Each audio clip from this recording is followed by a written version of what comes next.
พระพร้อมกันก่อนนะคะ ขอโทษค่ะ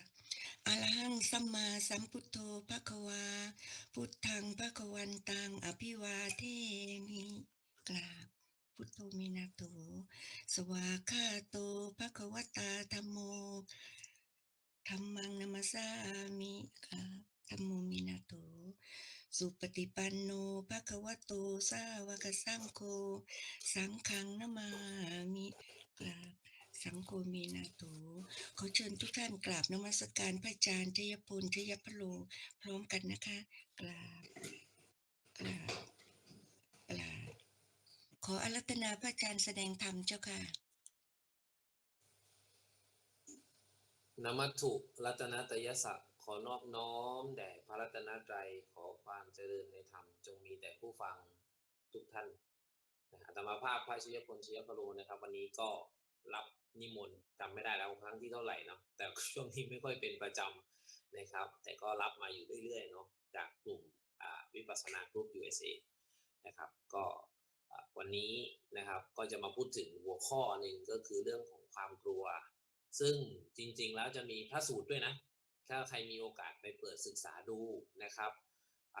พยัคฆ์เทรัตนสูตรถ้าจำชื่อสูตรไม่ผิดนะแต่มันขึ้นด้วยคำว่าพยัคฆ์นะครับพยัคฆ์ซึ่งคำว่าพยัคฆ์เนี่ยหรือภัยที่ในภาษาไทยใช้คำว่าภัยหรือพยัคฆ์เนี่ยนะครับมันอยู่ในลำดับยานที่เท่าไหร่ถ้าในยาน16ใครจำได้บ้างพยยานมีด้วยนะถ้าเราเข้าใจเนี่ยเราก็เวลาเราปฏิบัติก็จะมีส่วนหนึ่งที่สามารถทำให้เรานั้นก้าวข้ามความลังเลสงสัยได้ว่าอ๋ออาการพวกนี้เนี่ยมันเกิดขึ้นได้เนี่ยแล้วเราจะวางใจอย่างไรนะครับวันนี้ก็เลยมาพูดถึงเรื่องของความกลัวแล้วก็แหมอาจารย์ชัยชาญเนี่ยนะครับก็เป็นที่ปรึกษางานดุษฎีของอาตมาแล้วก็อาจารย์ชัยชาญเองเนี่ยเป็นคนหนึ่งที่พยายามกระตุ้นนะฮะกระตุ้นเรื่องของว่าให้อาตมาเนี่ยทำเรื่องของวิจัยของอาจารย์ของพระอาจารย์ใหญ่พระอาจารย์สายฝนเนาะซึ่งถ้าที่ไปที่มาแล้วเนี่ยอาตมาต้องเล่าให้ฟังนิดนึงในโยมเจนนี่ก็เปิดมาครึ่งแล้วเนาะคือหลวงพ่อใหญ่วัดพิโสภารามเนี่ยนะครับท่านท่านมีความชำนาญทั้งภาคปริยัติแล้วก็ภาคปฏิบัตินะครับแล้วก็เป็นเป็นกลุ่มของพระภิกษุรูปแรกๆนะกลุ่มสมัยหลวงพ่อจรัญนะครับที่มีโอกาสได้ฟังวิปัสสนาญาณ16จากท่านเจ้าคุณโชดกนะครับแต่ตัวท่านเองเนี่ยมีอีกวิชาหนึ่งที่ท่านได้ไปเรียนมาจากหลวงพ่อเกษมเขมโกครับคือหลักสูตรการเข้าสมาบัติซึ่งที่วัดป่ารัตภูมิก็ยังคงเอาไว้ครับอาจารย์ปุ่นเนี่ยก็มีประสบการณ์ในการเข้ามาสอบแล้วนะครับทีนี้ไอสอบเข้าสมาบัติเนี่ยจะเข้าสมาบัติจริงไม่จริงเนี่ยเราไม่ได้บอกนะว่าใครเข้าได้ไม่ได้แต่สภาวะที่เขาเข้าไปเห็นเนี่ยนะครับสิ่งนั้นแหละมันมีรองรับอยู่ในบัญญัติด้วยให้เขาเลือกที่จะศึกษาแล้วก็เลือกที่จะทำความเข้าใจเราก็มีหน้าที่คือเราเป็นแค่ผู้ชี้ทางเหมือนที่พระเจ้ากล่าววิปัสสนาจารย์เนี่ยเป็นคนให้คำแนะนำชี้ทางบอกทางเท่านั้นเองนะครับเพราะฉะนั้นวิปัสสนาจารย์เองก็จำเป็นจะต้องมีทั้งครูบาอาจารย์มีทั้งตำรานะครับเพื่อที่จะไปให้เรียกว่าชี้ทางที่ถูกนะครับให้ถูกต้องทีนี้เรื่องของหลวงพ่อใหญ่วัดพิษเนี่ยนะครับท่านเองเนี่ยท่านได้ไปเรียนเรื่องของการเข้าสมาบัติอันนี้เป็นเรื่องราวที่อาตมาฟังครูบาอาจารย์เล่ามาอีกทีนึงนะขอโอกาสวันนี้ก็จะเล่าให้ฟังว่ามันมีที่มาที่ไปยังไงแล้วก็ที่สำคัญคืออาตมาเนี่ยได้ไป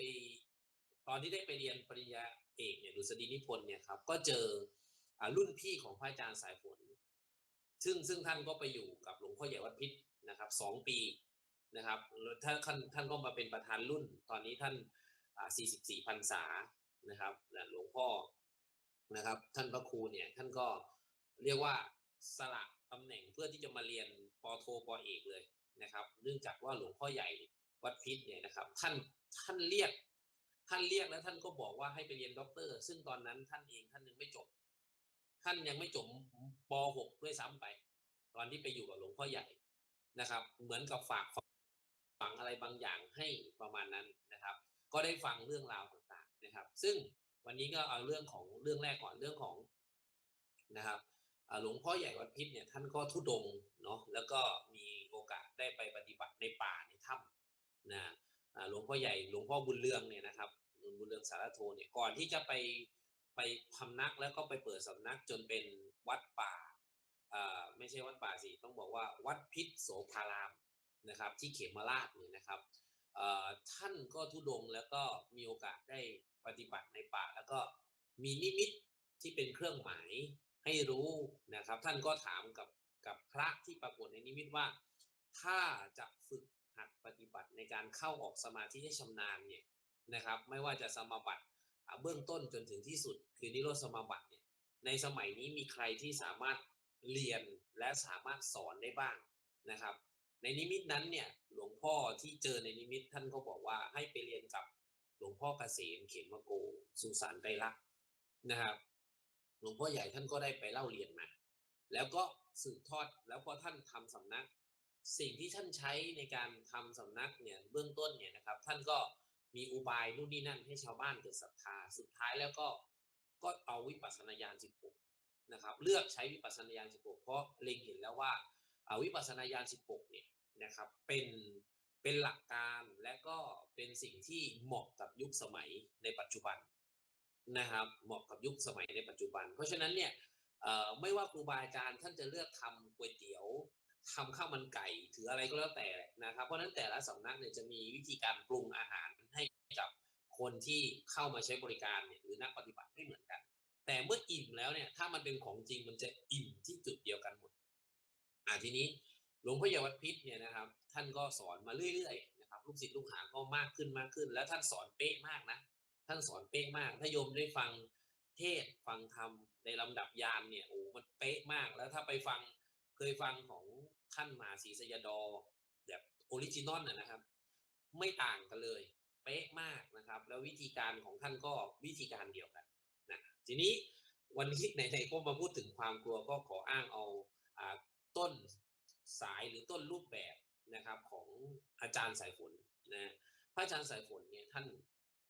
ป่วยเป็นโรคท่านเคยมีครอบครัวแล้วป่วยเป็นโรคนะก็คือโรคหัวใจนะครับแล้วหมอก็บอกว่าอยู่ได้ไม่นานนะครับแล้วท่านก็เลยหนีไปบวชท่านบวชธรรมยุทธ์ที่ระนองแล้วตอนสุดท้ายเนี่ยเรียกว่าถ้าไปในสายนั้นน่ะในวัดนั้นนะครับเราไม่ได้บอกถึงทุกวัดนะครับพูดถึงวัดที่ท่านไปบวชเนี่ยนะครับกว่าจะขอนิสัยนะครับก็ต้องรอถึง5 พรรษาถึงจะได้เรียกว่าได้นิสัยพอที่จะขึ้นสู่การเข้ากรรมฐาน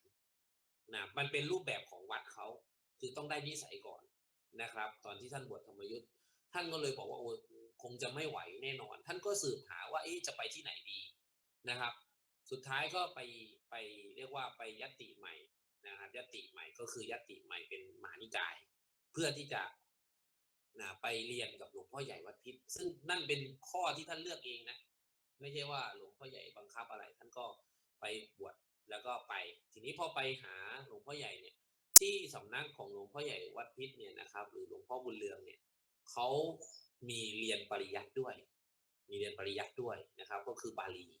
นะครับนักธรรมอะไรที่เขาเรียนกันเนี่ยนะครับในฝั่งปริยัติท่านก็สนับสนุนแต่ในช่วงเวลาปฏิบัติท่านก็ให้วางปริยัติมาปฏิบัตินะสามเณรสามารถที่แบบเหมือนแพงกิ้งเนาะเหมือนแพงกิ้งแบบตัวแข็งแล้วสามารถยกไปวางตรงไหนมันก็ไม่หลุดนะครับท่านก็อธิบายสภาพนี้ให้ฟังด้วยว่ามันเป็นอาการของปีติผัสสันธิถ้าผัสสันธิมากตัวจะแข็งมากอะไรประมาณนี้นะครับก็เอาเรื่องของวิปัสสนาญาณ16มาอธิบายกับสภาวะธรรมให้คนได้เข้าใจด้วยพระอาจารย์สายฝนเองท่านเดินทางไปเนี่ยโดยพื้นเพของตัวท่านเองเนี่ยพระอาจารย์ใหญ่เนี่ยนะครับท่านไม่ได้มาศึกษาเรื่องปริยัติมากมายนะครับแต่ท่านบุกป่าฝ่าดงเพื่อที่จะค้นหาแนวทางในการปฏิบัติตั้งแต่เรื่องของเมื่อก่อนที่ท่านจะบวชเนี่ยท่านก็จะมีสาธรรมิกคืออาจารย์กบตอนนี้อาจารย์กบท่านก็มาบวชแล้วก็ศึกไปรอบนึงแล้วก็บวชแล้วก็เป็นลูกศิษย์ซึ่งเขาไปด้วยกันเป็นบัดดี้ที่จะไปหาเครื่องรางของขลังทำเรื่องของสมาธิซะมากกว่านะครับพระอาจารย์สายฝนพอไปอยู่กับหลวงพ่อใหญ่เนี่ยหลวงพ่อใหญ่ก็แยกสอนนะแต่สอนวิปัสสนาญาณ16นี่แหละแต่แยกวิธีการสอนออกมาเพื่อให้พระอาจารย์คือเห็นแล้วว่าพระอาจารย์เนี่ยเหมาะแก่วิธีการแบบนี้นะครับ ก็แยกสอนให้อาจารย์สายฝนเรียนแบบที่ท่านสอนเฉพาะนะครับอย่างเช่นหลวงพ่อใหญ่เองท่านก็มีศาสตร์ที่ท่านเป็นในเรื่องของสมาธิฌานเนี่ยอยู่หลายอย่างเหมือนกันแต่อาจจะไม่ได้พูดออกมานะเพราะว่าท่านจะเน้นไปตรงวิปัสสนานะครับอาจารย์สายฝนก็ทำหน้าที่ตรงนี้นะครับแล้วก็พอถึงจุดหนึ่งจริงๆท่านดูนิสัยแล้วถ้าโยมได้ฟังเรื่องของเว่ยหลางเนี่ยเป็นคนผ่าฟืนเนาะจริงๆถึงไม่ได้เรียนอะไรเลยแต่วันที่เขาเขาเรียกว่าอะไรวันที่ให้พูดถึงข้อธรรมเนี่ยเว่ยหลางกับพูดคำได้ลึกซึ้งกว่าเพราะการที่ท่านเว่ยหลางเนี่ยผ่าฟืนแล้วฟังธรรมด้วยแอบฟังอยู่เนาะแล้วได้ไปเอาน้ำชาไปถวายอาจารย์กำลังจะบอกว่าบางคนเนี่ยอัจฉริยะที่ท่านมีมาเนี่ยมันสั่งสมมาคนละแบบกันนะครับแต่อยู่ที่ครูบาอาจารย์ท่านจะเล็งเห็นแล้วก็อุปการะอย่างไรพระอาจารย์สายฝนเนี่ยนะครับสุดท้ายเนี่ยพอสภาวะธรรมของท่านก็ไม่รู้เรื่องลำดับญาณอะไรหรอกนะครับนะท่านก็รู้แบบทั่วๆไปนะคือรู้ในสิ่งที่ครูบาอาจารย์บอกเท่านั้นเรียกว่าไม่เถียงไม่ถามทำตามอย่างเดียวนะครับนะแล้วท่านก็อยู่ในแผนกที่เรียกว่าตักเงินตักทองนะครับนักปฏิบัติมาท่านก็จะอยู่ในแผนกที่ต้องไปสูบซ่วมว่าง่ายๆนะครับทำหน้าที่สูบซ่วมนะพระที่ท่านมีความสามารถในการจำปริยัติก็ทำหน้าที่ของท่านไปสอนไปนะครับสุดท้ายพอจุดหนึ่งเนี่ยพระอาจารย์ใหญ่เนี่ยท่านก็ไปอยู่แล้วก็โรคหัวใจท่านยังเป็นนะโรคหัวใจท่านยังเป็นแล้วหลวงพ่อใหญ่บอกว่าถึงเวลาแล้วท่านสายฝนอ่านี่ทางของท่านไปทางนี้นะครับก็หลวงพ่อใหญ่ก็ชี้ไปว่าให้ไปฝึกที่นี่นะครับตอนนี้ก็ที่นั่นเนี่ยก็กลายเป็นสถานปฏิบัติธรรมนะครับชื่อป่าช้าบ้านเดือนะครับอยู่ที่อุบลราชธานีนะครับซึ่งสมัยนั้นเป็นป่าช้าผีดิบเป็นป่าช้าผีดิบก็คือทางนู้นก็จะฝังลวกๆนะครับบางทีก็มีนู่นนี่นั่นมาแทะศพมีอะไรอย่างเงี้ยนะครับตัวพระอาจารย์สายฝนเองเนี่ยนะครับอาตมาก็มีโอกาสได้สัมภาษณ์นะในสมัยที่ไปอยู่กับท่านช่วงหนึ่งที่ไปฝึกนะครับท่านก็เล่าให้ฟังนะครับคือคนเป็นโรคหัวใจเนี่ยเวลาตกใจแล้วมันจะแบบมีโอกาสที่หัวใจจะวายเนาะแต่ว่าครูบาอาจารย์บอกว่าไปได้เนี่ยครูบาอาจารย์บอกว่าไปได้เนี่ยคือไปแล้วนะต้องไปแล้วนะแล้วไปรูปเดียวครับไปรูปเดียวนะท่านก็ไปปักกฎทีแรกเนี่ยไปปักกฎกลางวันไม่กล้าเข้าพอเกิดความกลัวปุ๊บใจมันจะสั่นมันจะตุยแหล่ไม่ตุยแหล่อย่างเงี้ยนะครับท่านก็ไม่กล้าเข้าพอไม่กล้าเข้าปุ๊บท่านก็ไปอยู่ตรงนั้นแหละนะแล้วก็เหมือนหน่วงเวลาให้มันมืดนิดนึงแล้วก็ใจสั่นอีกแล้วก็เลยออกนะครับก็เลยออกนะครับก็ติดต่อไปหาหลวงพ่อใหญ่บอกโอ้ยถึงขั้นนี้แล้วท่านรอไม่ได้แล้วตุยเป็นตุยแล้วเอาถ้าเกิดว่าเราบวชมาแล้วเราจะถวายมอบกายถวายชีวิตกับพระพุทธเจ้าไม่ใช่แค่คำกล่าวเอาเลยนะครับพระอาจารย์ท่านคืนนั้นท่านตัดสินใจแล้วว่าท่านจะเข้าแน่นอนนะเข้าแน่นอนคือจะไปอยู่ทั้งคืนแล้วแหละนะครับเขาบอกว่าเฮี้ยนสรรพคุณนู่นนี่นั่นชาวบ้านก็เล่าให้ฟังนะครับท่านเตรียมไฟฉายซึ่งไฟฉายเมื่อก่อนมันจะเป็นไฟฉายที่ใหญ่มากนะครับแล้วก็จะใส่ถ่านตากบไม่แน่ใจว่าโยมเกิดทันไหมโยมเล็กเกิดทันไหมไฟฉายที่ใช้ถ่านตากบนะครับโยมทุกพันเกิดทันไหมถ่านไฟฉายตากบ อาจจะทันพระอาจารย์แต่จำไม่ได้ จำไม่ได้นะก็คือถ่านมันก้อนใหญ่มากนะครับแล้วไฟฉายก็ใหญ่มากนะครับท่านก็ลองแล้วลองอีกโอ้แน่นอนว่าติดแน่นอนนะเดี๋ยวถ้าเกิดว่ามันมาทางไหนก็จะเอาไฟส่องทางนั้นเผื่อมันจะกลัวแต่ตัวท่านกลัวไปแล้วนะครับแล้วก็คำบริกรรมเนี่ยที่ท่านซ้อมไปเนี่ยมันไม่ใช่น้อยๆนะคือความรู้สึกที่ซ้อมวางไปเนี่ยวางความรู้สึกระลึกไปที่แต่ละจุดเนี่ยนะครับเห็นว่าเยอะมากนะครับอ่า เริ่มที่พองนะพองหนอยุบหนอนั่งหนอถูกหนอก้นซ้ายก้นขวาเข่าซ้ายเข่าขวาบ่าซ้ายบ่าขวาหูซ้ายหูขวาคิ้วซ้ายคิ้วขวาตาซ้ายตาขวาจมูกซ้ายจมูกขวาปากซ้ายปากขวาเยอะมากนะครับไปจนถึงนิ้วเนี่ย20 นิ้วเนี่ยนะครับโป้งซ้ายโป้งขวาด้วยนะโป้งเท้าซ้ายโป้งเท้าขวาด้วยแม่นมากครับแม่นเลยแหละไม่ใช่ไม่แม่นคือซ้อมมาอย่างดีเสร็จแล้วก็เดินทางเข้าไป นะครับขณะที่กลางกฎเนี่ย คือต้องบอกว่าท่านจะมีความชำนาญในการทำสมาธิมามากเพราะฉะนั้นเวลาเกิดอะไรขึ้นเนี่ยถ้ายิ่งตัวจิตมันจะยิ่งรวมนะคนที่ทำสมาธิเยอะๆเนี่ย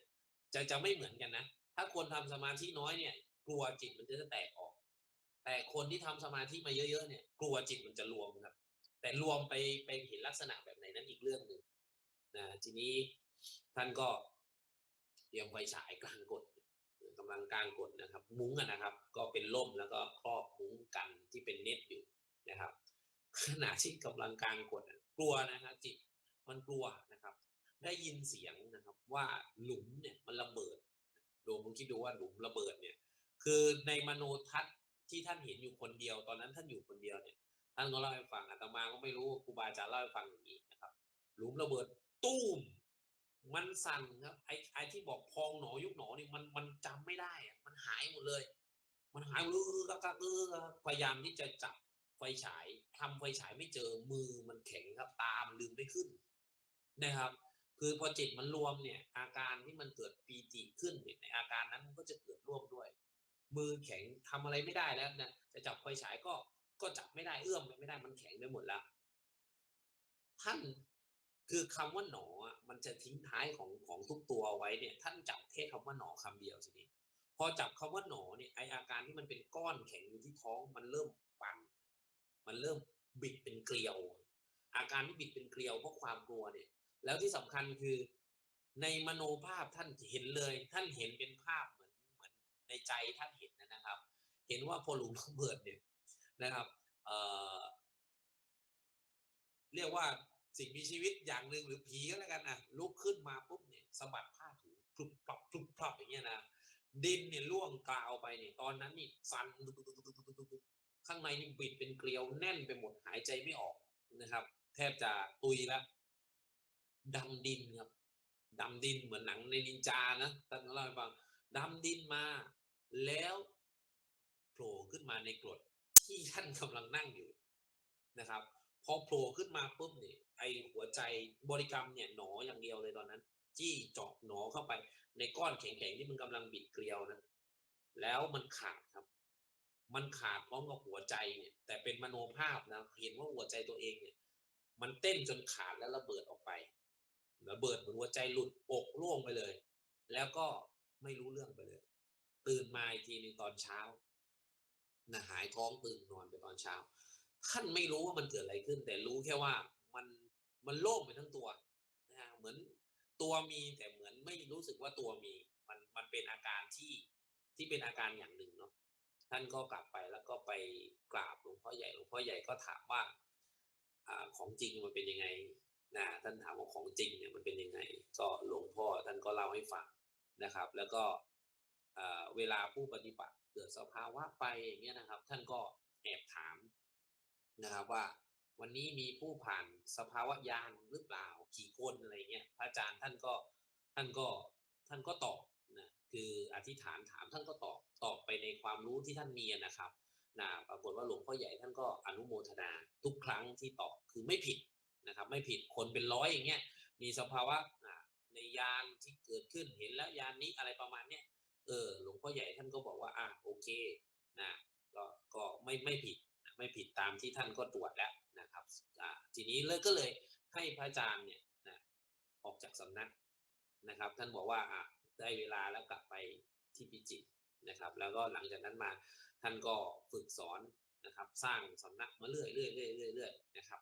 ก็เป็นตามลำดับจนอาตมาก็ได้เรียนต่อจากพระอาจารย์เอกศักดิ์นะครับแล้วก็งงนะครับงงเป็นไก่ตาแตกเลยก็คือไม่รู้ว่ามันคืออะไรจนเราถามครูบาอาจารย์เราได้ภาษาที่ครูบาอาจารย์สื่อเป็นภาษาชนบท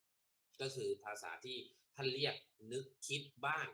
แต่ไอท่านได้ท่านได้ของท่านนะแต่เราเนี่ยเราไม่ได้ก็เลยเอาตัวเองไปศึกษาต่อนะครับในระดับปริญญาโทปริญญาเอกนี่แหละก็ทำความเข้าใจให้ถูกต้องว่าอ๋อสิ่งนี้เนี่ยควรจะอธิบายยังไงก็ในทางที่เรา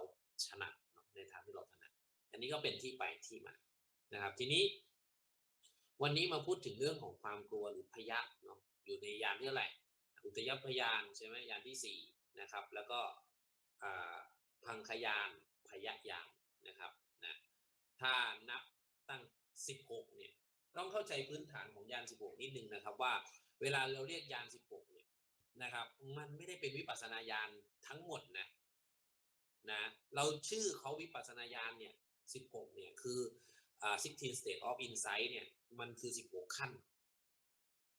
มันคือ16ขั้น16ขั้นที่สืบต่อกันจึงดึงมาอธิบายให้เห็นว่าลำดับของเขาเนี่ยมันมี16ขั้นอย่างนี้และถามว่าอธิบายได้น้อยหรือมากกว่านี้ไหมได้ครับได้ครับอย่างเช่นอธิบายด้วยวิสุทธิ7ก็ได้นะครับหรืออธิบายด้วยโพธิปักษ์37ก็ได้ธรรมะที่เป็นบัญญัติเนี่ยนะครับโดยสภาวะแล้วสามารถที่จะเมิร์จกันได้ลงกันหมดนะครับไม่ได้ประมาณด้วยตัวเลขแต่ตัวเลขเนี่ยมันเป็นกระบวนการแยกแยะในทางบัญญัตินะครับเหมือนกันนะครับอย่างเช่นว่างจากอะไรเรียกว่าว่างอะไรเป็นเหตุให้เกิดความว่างแล้วเมื่อว่างแล้วมีอาการเป็นแบบไหนเนี่ยคือการสอบสภาวะนะครับในหลักสูตรที่อาตมามีโอกาสเรียนเนี่ยเวลาท่านสังคายนาเนี่ยนะครับพระ200กว่ารูปเนี่ยรุมถามพระถ้าสมมุติพระสูตรเนี่ยหรือพระวินัยเขาก็จะรุมถามพระอุบาลีนะครับว่าวินัยข้อนี้กล่าวกับใครกล่าวที่ไหนมีเหตุปัจจัยอะไรยังไงเนี่ยนะครับจนบันทึกออกมาเป็นเอวเมสุตังเอกังสมยังอะไรว่าพระพุทธเจ้าเนี่ยเสด็จอยู่ที่นี่บรรยากาศเป็นอย่างนี้มีใครกี่คนเนี่ยคือเป็นการสอบจากการสังคายนาครั้งที่1ทั้งนั้นเลยนะครับเหมือนกันพระสูตรเวลาถามพระอานนท์ก็จะถามอย่างนั้นเหมือนกันนะครับว่าทุกคืออะไรคือทุกอะไรมีทุกมีกี่อย่างอะไรเป็นเหตุอะไรเป็นผลเอาก็ว่าไปนะครับซึ่งมันมีนัยยะของเขาอยู่ในการสังคายนาตัวทีนี้ตัวนี้เหมือนกันคำว่าสังคายนาคือชำระทีนี้ถ้าเราชำระแล้วมันเข้าใจมันก็จะบริสุทธิ์นะปริยัติคือบัญญัติที่ทำให้มันเกิดความบริสุทธิ์ขึ้นนะครับแต่ถ้าเราไม่บริสุทธิ์ในใจเรานะครับมันเป็นแค่บัญญัติมันจะเป็นปริยัติจริงๆไม่ได้นวังคสัตตุศาสตร์ทั้ง9เนี่ยนะครับก็แยกแยะเป็นหมวดได้นะครับเพื่อที่จะทำให้การสืบทอดพระพุทธศาสนาสืบทอดโดยปรมัตถ์ไม่ได้นะครับเพราะฉะนั้นเนี่ยการที่สืบทอดโดยปรมัตถ์เนี่ยมีความสุ่มเสี่ยงสูงก็คืออะไรครับคือปริยัติจะอันตรธานไปก่อนนะแล้วแน่นอนว่ายิ่งจะเอาปฏิบัติโดยไม่เอาปริยัติเข้ามาช่วยเนี่ยมันก็จะกลายเป็นการทอดทิ้งสภาพที่จะเป็นการสืบต่ออายุของพระศาสนาเนาะเพราะฉะนั้นต้องช่วยกันนะฮะต้องช่วยกันปฏิบัติก็ควรจะส่งเสริมปริยัติ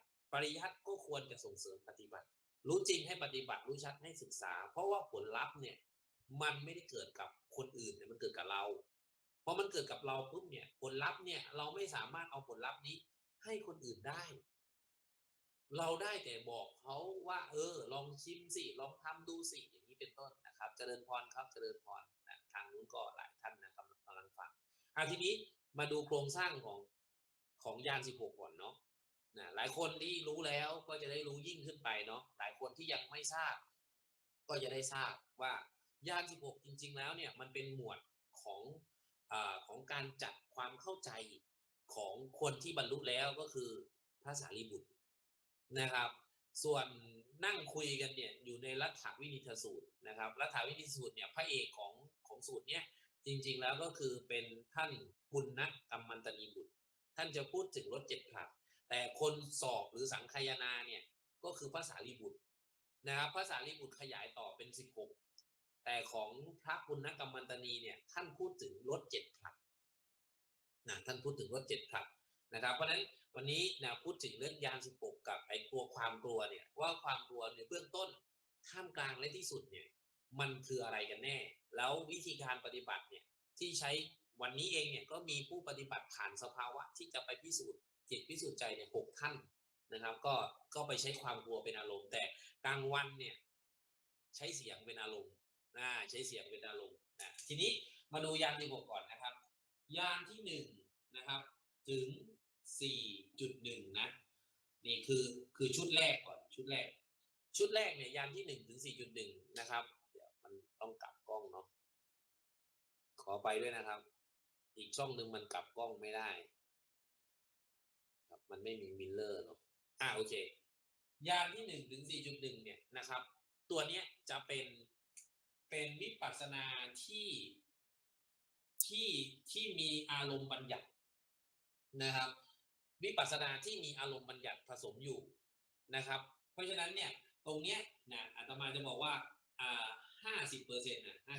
50%ลักษณะ 50%คือหมายความว่าเมื่อไหร่ที่เราจเจริญวิปัสสนาเนี่ยคือเรากำหนดรู้ตามสภาวะนะครับปุถยปยานไม่ได้เกิดขึ้นจากความนึกคิดละกายวาจาและก็ใจนะกายวาจาใจเนี่ยมันเป็นเรื่องของอะไรฮะเรื่องของศีลนะครับกายวาจาใจเป็นเรื่องของศีลถ้าสามารถทำกายวาจาใจให้เป็นปัจจุบันได้ศีลก็บริบูรณ์ทันทีไม่ว่าจะกี่ข้อก็ตามยกเว้นว่าทำอนันตริยกรรมซึ่งแน่นอนว่ามันรวมกันไม่ได้เพราะมันจะมีสภาวะอื่นมาแทรก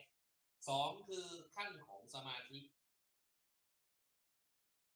ก็คือจิตตวิสุทธิเนาะซึ่งขั้นของสมาธิเองเนี่ยนะครับสภาพของสมาธิเนี่ยมันทำให้ปัสสาทะลูปก็คือเกิดความใสในจิตเป็นธาตุรู้นะครับตาหูจมูกลิ้นกายใจเมื่อรับรู้ด้วยจิตที่ใสตัวชำระจิตให้ใสคือศีลแต่ตัวกำลังของจิตที่ใสแล้วเนี่ยก็จะมาปรากฏที่สมาธิซึ่งถ้าดูดีๆนะตาหูจมูกลิ้นกายนะวาจาเนี่ยคือเรื่องของศีลสำรวมได้เมื่อไหร่ก็จะกลายเป็นสมาธิเป็นเรื่องของจิตจะอยู่ที่ปริยุทธาน อาการที่มันกระเพื่อมอาการที่มันร้อนรุ่มอาการที่มันไหวสั่นอาการที่มันโล่งว่างที่เกิดขึ้นที่หัตถยวัตถุเนี่ยมันปรากฏขึ้นเนี่ยถ้าคนที่มีศีลบริบูรณ์บวกปัญญาเนี่ยนะก็จะเรียกว่าสภาพนั้นเนี่ยบุคคลนั้นเนี่ยที่เป็นสมาธิสมบูรณ์ก็จะเห็นกับอีกประเภทหนึ่งก็คือเห็นเป็นอัตโนมัติเลยในปริยุทธานนะครับคือทันที่เวลามันดำริขึ้นมาตั้งแต่ปริยุทธานเลยก็คือพระอนาคามี อย่างนี้เป็นต้นเราพอเข้าใจได้แล้วเราก็สามารถที่จะเข้าใจได้ว่าทำไมภพภูมิของท่านถึงไม่สามารถที่จะเลือกมาเกิดในมนุษย์ได้อีกเพราะว่าสถานะที่ต้องไปตั้งอยู่ในภพภูมินั้นเพื่อทำส่วนที่เหลือเนี่ยมันเกิดจากอะไรอันนั้นก็อีกเรื่องหนึ่งนะไว้ค่อยคุยกันในโอกาสหน้าทีนี้พอถึงขั้นตรงนี้ขึ้นไปเนี่ยขั้นตรงนี้เนี่ยเป็นปัญญาล้วนๆแล้วปัญญาที่ว่าเนี่ยนะครับคือภาวนา แต่การภาวนาเนี่ยไม่ใช่ว่านั่งยืนเดินหรือนอนการภาวนานั้นหมายความว่าไงหมายความว่าการระลึกรู้ในขณะนั้นเป็นตามจริงนะครับอย่างเช่นภาษาลิบุตรฟังเยธรรมาหิวตุปัปภวาอย่างเงี้ยนะครับปุ๊บเนี่ยปัญญาของท่านเนี่ยทิฏฐิมันสมังคีกันมันเป็นทิฏฐิปัตตะขณะฟังก็เป็นทั้งจินตามยะและก็ภาวนาด้วย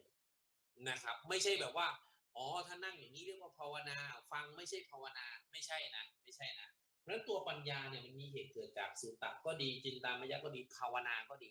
นะครับสามารถรวมกันได้และเป็นเหตุให้ญาณทัศนะเกิดขึ้นได้เหมือนกันเพราะฉะนั้นญาณที่1ถึงญาณที่ 4.1 เนี่ยทำไมต้องมี 4.1 ด้วยเดี๋ยวมันจะมี 4.2 นะที่แยกกันตรงนี้ให้เห็นให้ชัดนะครับ1คืออุทธยัพยญาณเนาะ การที่จะแยกรูปนามตามเป็นจริงได้ก็อาศัยศีลสมาธินั่นแหละกำหนดรู้ครับเพราะฉะนั้นถ้ามีแต่ศีลกับสมาธินะครับอย่างเดียวแต่ไม่เกิดการกำหนดรู้ขึ้นนะแล้วยากอีกบางคนเนี่ยก็เข้าใจว่ากำหนดรู้ต้องใส่ภาษานะถ้าเรามีความสามารถที่จะระลึกรู้โดยไม่ใช่ภาษาได้ก็ได้ครับมันพิสูจน์กันด้วยอะไรนะด้วยว่าเมื่อระลึกรู้แล้วเห็น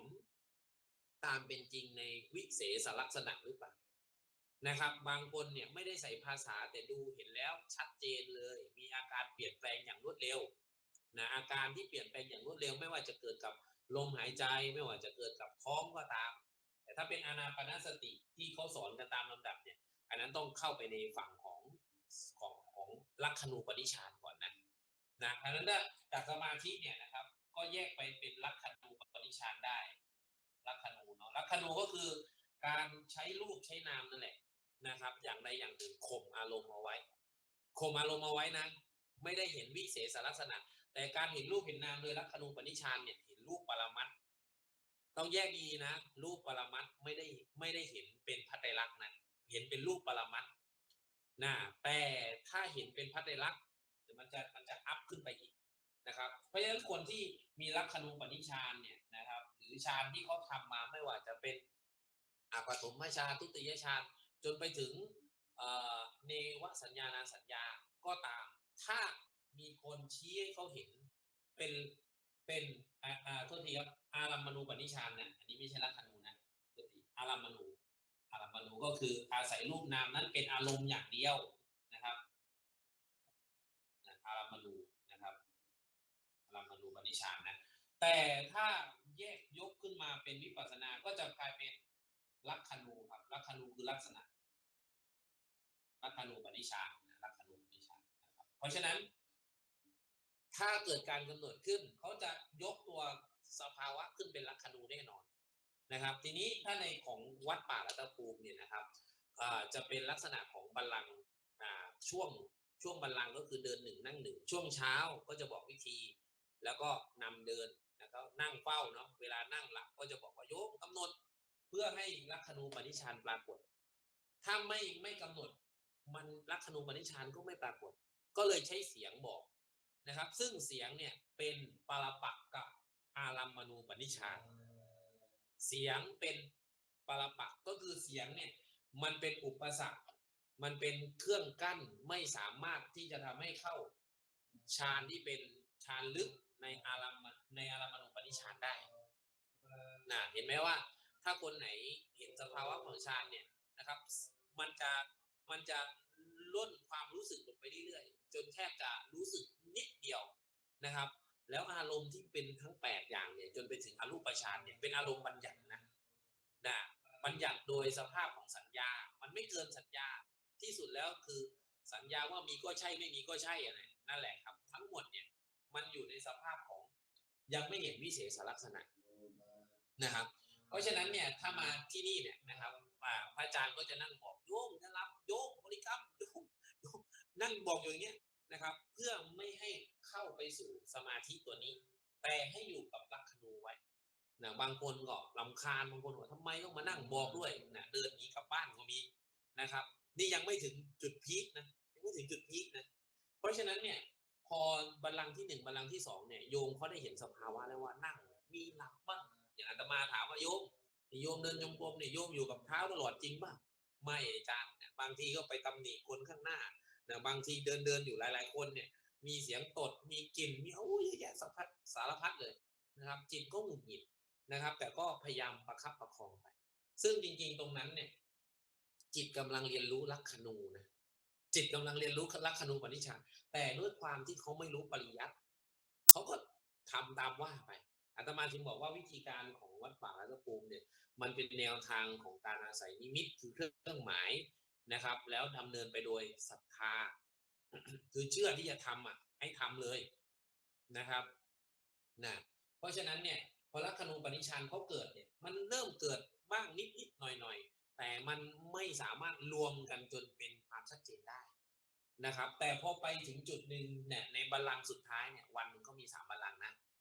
เช้าก็คือเดิน1นั่ง1นะครับพอแล้วว่าทานข้าวเสร็จอาจารย์ก็จะแสดงธรรมบางทีก็เทศสภาวะญาณตามเหตุปัจจัยนะครับแล้วก็บ่ายโมงถึงบ่าย2เนี่ยเดินบ่าย2ถึงบ่าย3นั่งนะครับพัก15นาทีแล้วก็เดินพอ4โมงถึง5โมงเนี่ย4โมงครึ่งก็จะ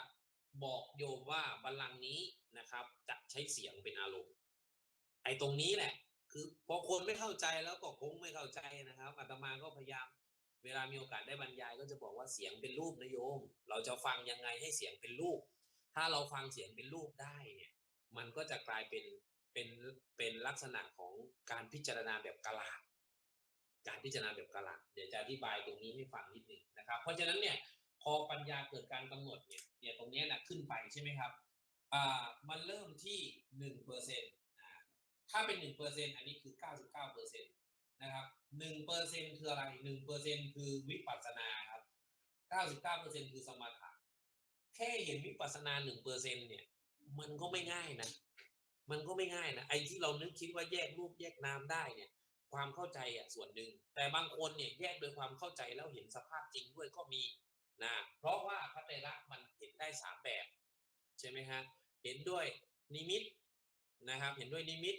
นะครับเรียกว่าอนิมิตตวิโมกข์ถ้าในที่สุดนะครับเห็นด้วยความตั้งมั่นคือสมาธิก็เป็นปณิธิเห็นที่สุดแล้วก็เป็นอัปปนิธิอิตวิโมกข์เห็นด้วย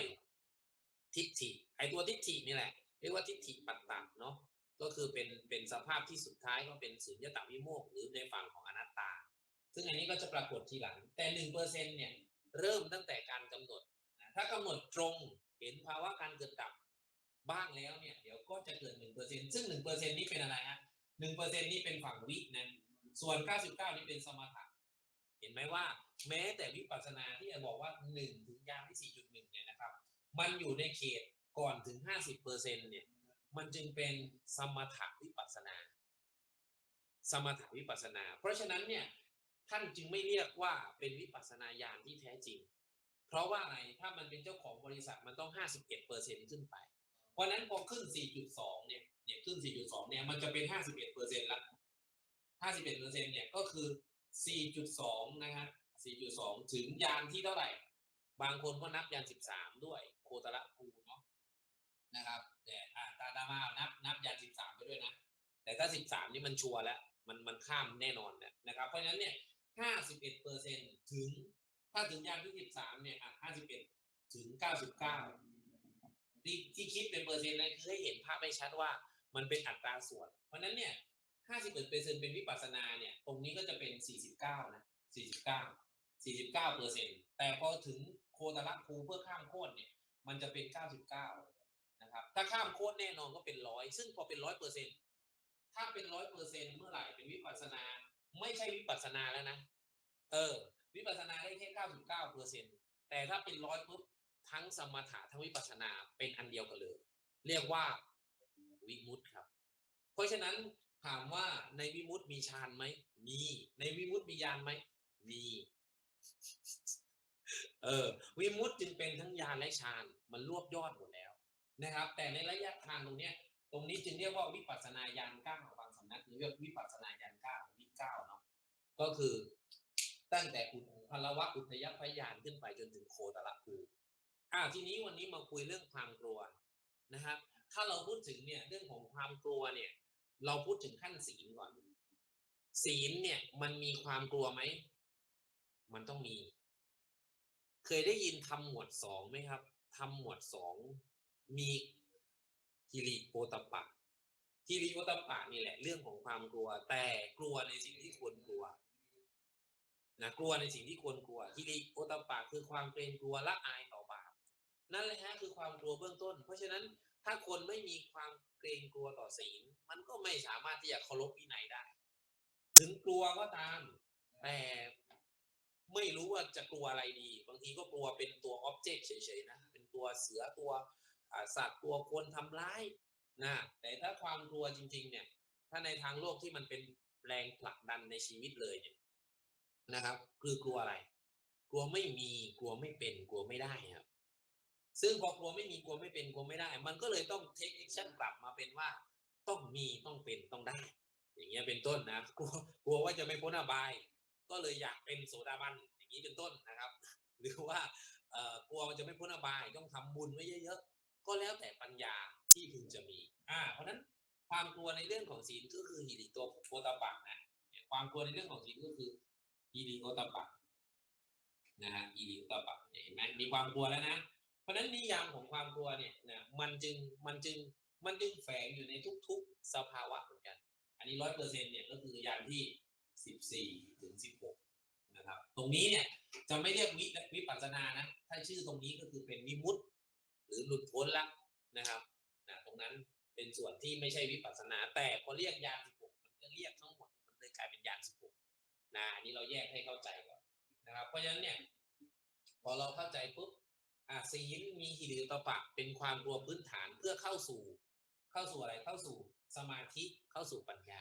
เพราะฉะนั้นถ้าไม่มีความเกรงกลัวลายต่อบาปเลยแล้วไม่มีคนบอกเนี่ยมันก็จะกลายเป็นความกลัวทางโลก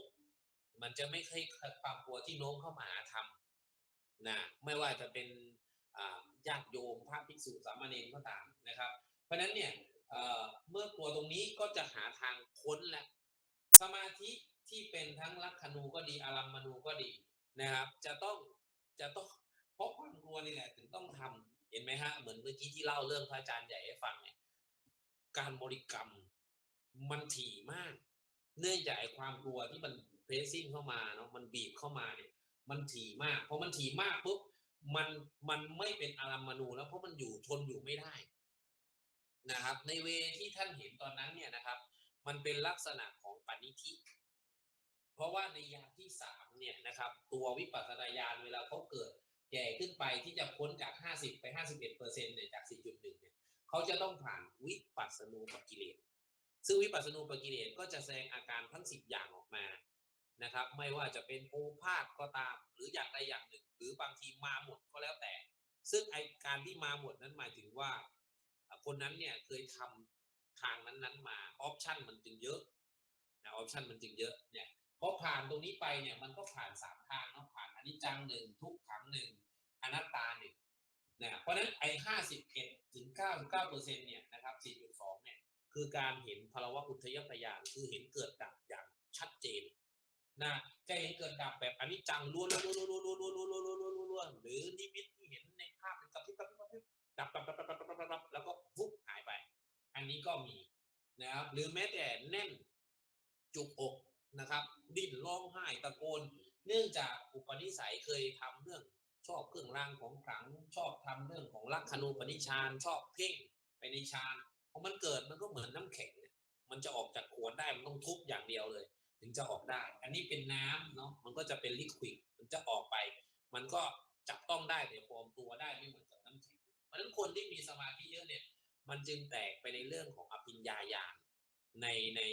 นอภิญญาที่ไม่ใช่เป็นไปเพื่อมรรคผลนิพพานแต่จริงๆตรงนั้นเขาจะเรียกวิชา5เพราะอภิญญาของพระพุทธเจ้าเนี่ย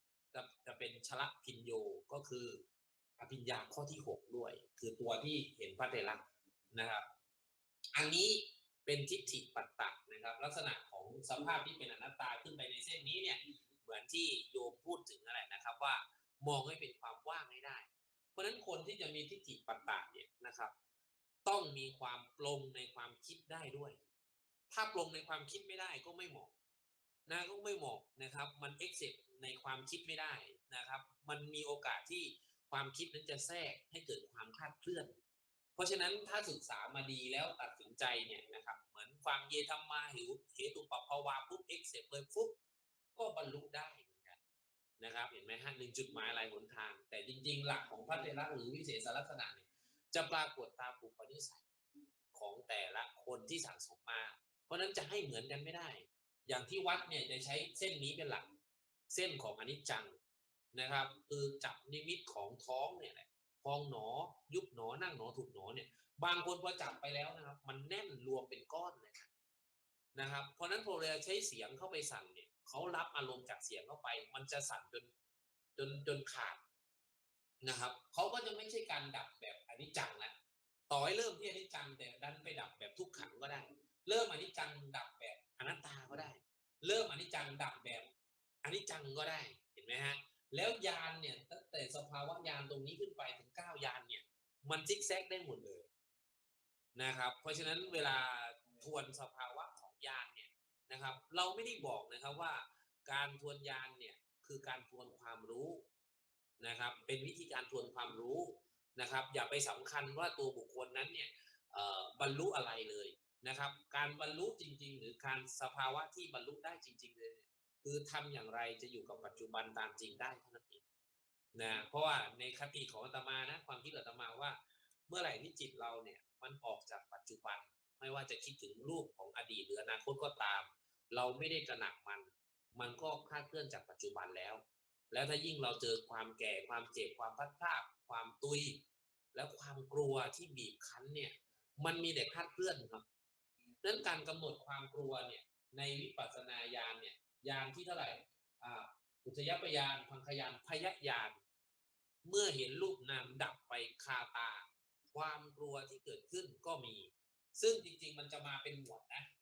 ยานที่เป็นยานที่4 5 6 7แล้วก็8เนี่ยนะครับมันจะเป็นหมวดของลักษณะที่อยู่ที่เห็นอนิจจังทุกขังอนัตตาด้วยนะบางคนจะเห็นหมวดยาน6คือเมื่อดับไปแล้วเห็นความกลัวชัดก็มี เมื่อดับไปแล้วเห็นอ่าเห็นภัยเนาะเห็นภัยเนี่ยพยะเนี่ยคือภัยคือความน่ากลัวของรูปนามจริงๆก็มีนะครับพยายานนะแล้วก็นิพพิทายานแล้วก็มุนจิตุนะครับนะพยายานอาทินวยานคือเห็นโทษนะครับแล้วก็นิพพิทาคือเป็นของน่าเบื่อสังเกตอย่างนี้ครับว่าคนที่เห็นนิมิตชัดเนี่ยสภาพเวลานิมิตชัดมันเกิดความเสื่อมหรือความดับไปเนี่ยนิมิตจะปรากฏในสภาพของภัยหรือพยะเนี่ยชัดนะครับชัดอย่างเช่นเห็นของเน่าเห็นของเสียเห็นเห็นผีเห็นอะไรก็แล้วแต่เนี่ยตัวนิมิตตัวนี้เนี่ยซึ่งมันเป็นพยญาณนะฮะเพราะนั้นพยญาณเนี่ยคือความกลัวเนี่ยตัวยานที่6เนี่ยคือความกลัวเลยนะครับซึ่งบางคนกลัวมากกลัวน้อยแล้วแต่แล้วเราสังเกตดูนะความกลัวที่เกิดขึ้นเนี่ยนะครับมันจะมากเฉพาะคนที่มีนิมิตซึ่งนิมิตมี2นะต้องเข้าใจอย่างนี้ก่อนนะบางคนไม่เห็นผีแต่กลัวผีเพราะคตินิมิตแต่ถ้าเห็นเป็นนิมิตที่เป็นลักษณะที่เห็นเป็นภาพเลยเรียกว่ากรรมนิมิตนะที่เราบอกว่าเราคงไปทำเขาไว้จริงๆมันก็ต้องทำอยู่แล้วแหละมันไม่มีอะไรที่มาปรากฏด้วยเหตุบังเอิญเนาะในคติของพุทธเนี่ยมันชัดเจนอยู่แล้วเพราะฉะนั้น6คือความกลัวซึ่งตรงนี้แหละตอนนี้เนี่ยเหมือนเนี่ยเอาคนไปนั่งในป่าช้าเนี่ยนะครับอาตมารู้แค่ว่าสภาวะของเขาเนี่ยนะครับสอบอารมณ์แล้วมันมีเครื่องหมายให้รู้ว่าจิตเขาเห็นการดับพอที่จะแบกรับไม่ใช่ความกลัวที่เป็นหิริโอตปปะแล้วนะแต่มันเป็นความกลัวในขั้นของวิปัสสนาซึ่งแน่นอนว่าถ้าเขากลัวในขั้นวิปัสสนาเดี๋ยวพอสักพักนะที่นี่มีเยอะนะเลิกเหล้าเลิกยาเลิกบุหรี่เลิกการพนันเลิกเที่ยวเตะเพราะว่าเมื่อปัญญามันบริบูรณ์ในถึงจุดใดจุดหนึ่งมันก็จะรีเฟอร์มาที่สมาธิและก็ศีลด้วยนะครับเนี่ยตรงเนี้ยทีนี้พอมาดูตัวที่7นะครับเนื่องจากการดับในยานที่5เนี่ยบางคนจึงชัดในความกลัวบางคนจึงชัดในความเห็นเป็นโทษอาทินวะคือโทษนะครับบางคนเนี่ยกรรมนิมิตโทษคืออะไรคือโรคเก่าๆจะออกมากำเริบมันจะสำรอกออกมามันจากโรคที่ภัยไข้เจ็บที่เคยหายไปแล้วบางคนคันหายไปแล้วกลับมาเป็นแผลเป็นเปื่อยอะไรก็แล้วแต่ซึ่งตรงนี้เนี่ยถ้าไปปรึกษาทางการแพทย์มันก็จะกลายเป็นโรคทางวิทยาศาสตร์แต่ถ้าปรึกษาวิปัสสนาจารย์ต้องแยกแยะนะกินยาเพื่อบำบัดได้ไม่ใช่ไม่ได้นะครับแต่สำคัญที่สุดคือตรงนี้ต้องกำหนดนะครับอาทินวะเนี่ยจะปรากฏถ้าเป็นกรรมนิมิตจะปรากฏทางกายแต่ถ้าเป็นอาทินวะที่เกิดทางจิตนิมิตของเขาก็จะเกิดออกมาเป็นในเรื่องของความคิดนะอย่างเช่นว่าเอ่อคือเห็นเป็นโทษอะนะครับบางคนเนี่ยมีอาการลามไปจนถึงแบบไม่เอาแล้วอะไรเงี้ยไม่เห็นมีอะไรดีเลยนะอย่างเงี้ยเป็นต้นซึ่งจริงๆไออุทานหรือสิ่งที่มันเกิดขึ้นบางทีเขาไม่ทันสภาวะซึ่งเราก็เคยเป็นมาก่อนนะซึ่งเราเคยเป็นมาก่อน8นะครับ8นี่คือนิพพิทานะครับนิพพิทาเนี่ยลักษณะของทิฏฐิบางคนมันจะมีความเบื่อหน่ายเยอะเพราะว่าไอตัวทิฏฐิมันทำงานเร็วเห็นไหมครับว่ามันจะตรงกันนะครับเพราะนั้น6 7 8เนี่ยบางคนชัดหมดบางคนชัดอันเดียวบางคนเบื่อชัดนะครับซึ่งอาการเบื่อชัดเนี่ยนะครับมันก็จะแสดงผลที่ตัวกายด้วยแสดงให้เห็นว่าคนเนี้ยพอมาเจริญจริงๆแล้วเนี่ยอย่างที่8เขาชัดเนี่ยตัวทิฏฐิของเขามันกล้าเพราะนั้นคนที่เจริญทางปัญญามาเนี่ยบางทีเนี่ยจะเบื่อง่ายแต่เบื่อในที่นี้คือเป็นสภาวะที่เกิดจากการกำหนดนะไม่ใช่เบื่อชีวิตอย่างที่แบบไม่รู้จะเอาอะไรมันอะไรอย่างเงี้ยอันนั้นก็คนละเรื่องกันนะต้องแยกแยะดีๆนะอันนี้จะเกิดเฉพาะเวลาสภาวะมันเป็นไปตามลำดับนะครับเราสามารถสืบค้นได้ด้วยปริยัตินะเพราะฉะนั้นเนี่ยนะครับท่านเจ้าคุณพระเดชพระคุณนะครับท่านเจ้าคุณสมเด็จพระพุทธชินวงศ์เนี่ยท่านก่อตั้งมหาวิทยาลัยมหาจุฬาในสาขาวิปัสสนาของพุทธโคตเนี่ยท่านเขียนว่าติดที่กำแพงเลยนะ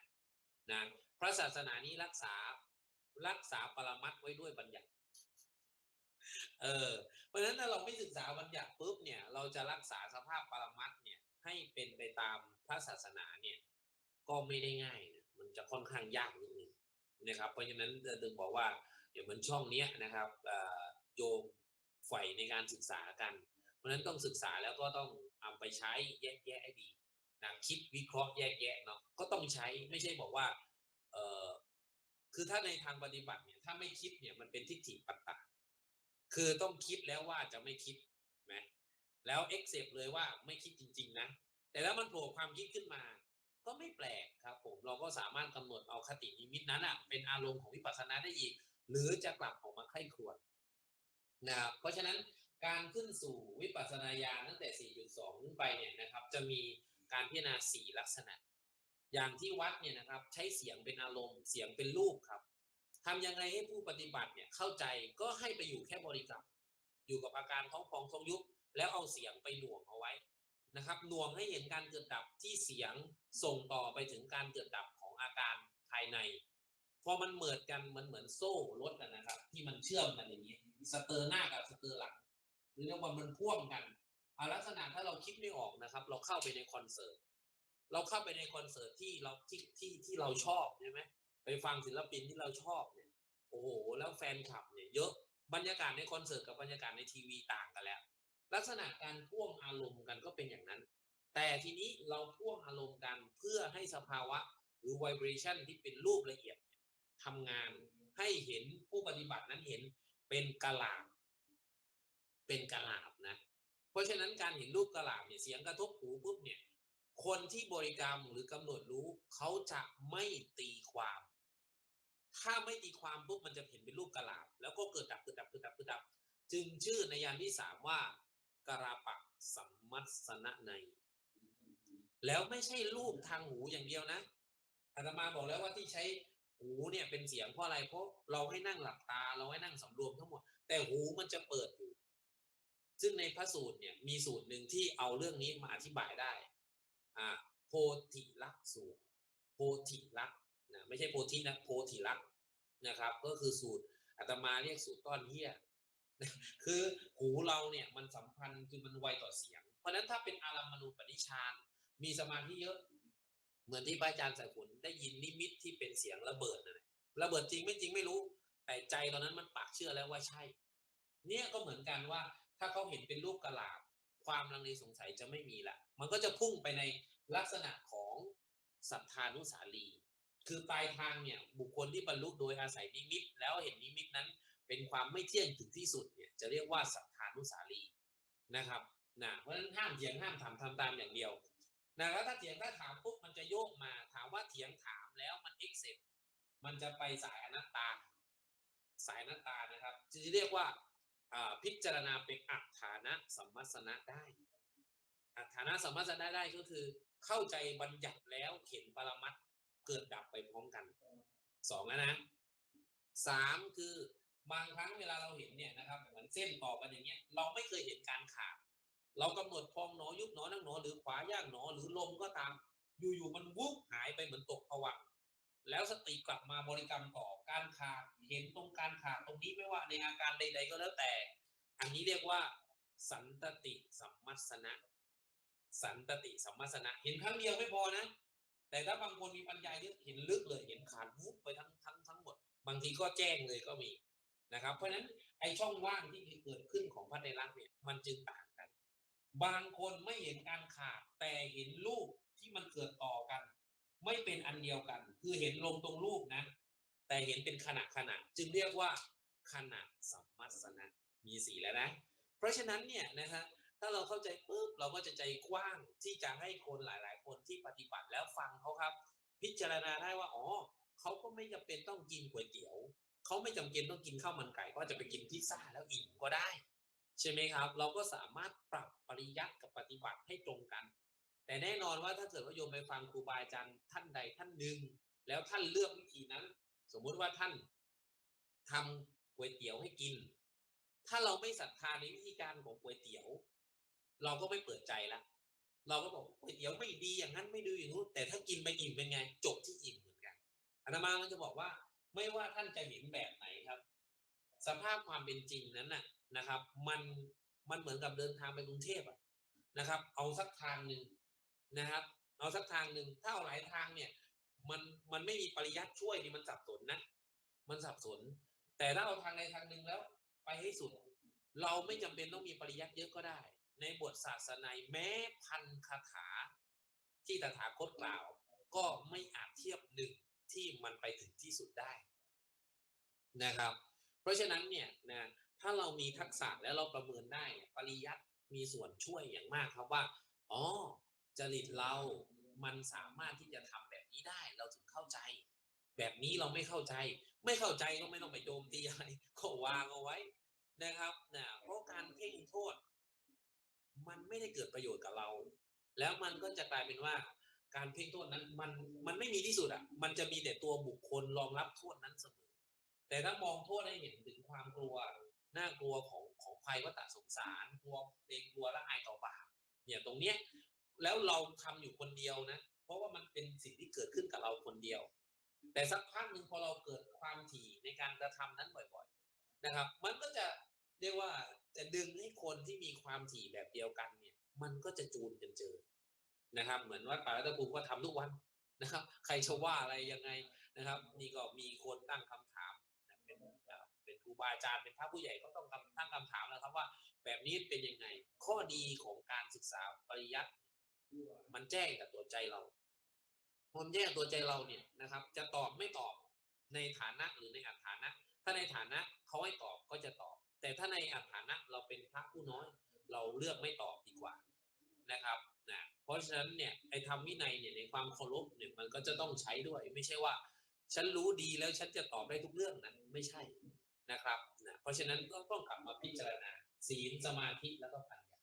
อันนี้ก็อธิบายให้ฟังเนาะเพราะฉะนั้นตัวความกลัวเองนะครับก็เป็นเหตุเป็นผลของการเห็นในยานที่5คือความดับไปของรูปนามนะครับตัวเห็นภัยเองอาทินวัตในยานที่7นะครับก็เห็นจากการที่เห็นความดับไปของรูปนามนะครับตัวอันนี้พิทาคือความเบื่อหน่ายเองก็เห็นจากความดับไปของรูปนามคือพังคยานแต่ลักษณะอ่อนแก่ไม่เท่ากันเพราะด้วยสภาวะของ behavior หรือพฤติกรรมที่สั่งสมมาคนไหนสั่งสมมาโดยศรัทธามีศีลมีทานเยอะเนี่ยก็จะเห็นไปในทางที่เป็นนิมิตซะมากกว่าคนไหนที่มีปานิธิคือมีความตั้งมั่นในการทำสมถะมาเยอะก็จะเห็นไปในทางลักษณะของโทษภัยของรูปนามมากกว่าอย่างเงี้ยเป็นต้นนะครับคนไหนที่มีทิฏฐินะครับสัมปยุตกับความเข้าใจได้คือประกอบกับความเข้าใจแล้วเนี่ยพอมาปฏิบัติปุ๊บจะผ่านไปทางอนัตตาหรือผ่านไปทางทิฏฐิปัตตาเนี่ยก็จะเห็นเป็นความน่าเบื่อหน่ายซะมากกว่านะครับแต่ทั้งหมดแล้วเนี่ยพอเห็นแล้วก็ขึ้นสู่ปัญญาที่9ยานที่9ก็คือมันอยากออกแล้วแต่ไม่ใช่ว่าออกไปไหนนะแต่หมายถึงออกจากภาวะของวัฏฏะสงสารก็จะมีความเพียรพยายามนะครับเป็นปฏิสังขายานนะครับแล้วที่สุดนะครับก็จะกลายเป็นสังขารุสังขารุไม่ใช่อุเบกขานะสังขารุคือมีความรู้ตามเป็นจริงที่เนี่ยถ้าแก่สุดก็คือ99%พอ100เขาก็จะไหลข้ามโคตรขึ้นไปจะเป็น14 15 16ไปนะครับก็เป็นวิมุตตินะหรือเราจะเรียกว่านิพพานก็ได้นะครับเพราะในนี้มีนิโรธถึง3ตัวนะครับในยานที่10ข้าม13ไปเป็น14นะครับมรรคยานเป็นสมุจเฉทนิโรธนะครับเป็นนิพพานของการตัดขาดผลของการตัดขาดเนี่ยนะครับก็จะเกิดเป็นปฏินิสสักขานิโรธครับพอขาดแล้วผลของการขาดจากสิ่งนั้นก็เป็นอิสระนะครับอิสระแล้วยานที่16ก็เป็นนิสรณนิโรธครับสลัดคืนอย่างถาวรเนี่ยนิโรธตัว3ตัวบนเนี่ยตัวเนี้ยคือเกิดตอนที่สมังคีกันหมายความว่าทำทั้งหลายทั้งปวง100%วันนี้ก็จะเป็นค่อนข้างทฤษฎีด้วยนะครับแล้วก็เล่าเรื่องไปด้วยนะครับถ้ามีความลังเลสงสัยหรือไม่เข้าใจตรงไหนพอที่จะมาอธิบายได้ก็เรียนเชิญครับครับผมก็ชั่วโมง4 นาทีพอดีเนาะเจริญพร